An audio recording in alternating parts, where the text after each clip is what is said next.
தமிழகத்தில் ரேங்க் அடிப்படையில் பொதுத் தேர்வின் முடிவுகள் இருக்காது என்று பள்ளிக்கல்வித்துறை அமைச்சர் செங்கோட்டையன் அறிவித்துள்ளார். இதன்படி நாளை வெளியாகும் +2 தேர்வு முடிவுகளில் முதல் 2, 3 என்ற மதிப்பெண் அடிப்படையில் அறிவிப்பு இருக்காது என்று தெரிவிக்கப்பட்டுள்ளது. 10ஆம் வகுப்பு பொதுத் தேர்வு முடிவுகளிலும் இதே நிலை தொடரும் என்றும் அவர் கூறியிருக்கிறார். பாடவாரியாக சிறந்த மாணவர்களுக்கு சான்றிதழ்களை வழங்க முடிவெடுக்கப்பட்டுள்ளதாகவும் அமைச்சர் தெரிவித்துள்ளார்.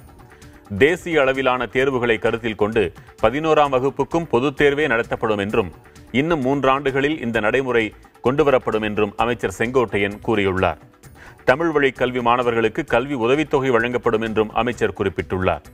தமிழகத்தில் நாளை வெளியாகவிருக்கும் +2 தேர்வு முடிவுகளை தமிழகம் மற்றும் புதுவையில் சுமார் 9 லட்சம் மாணவர்கள் எதிர்நோக்கி இருக்கின்றனர்.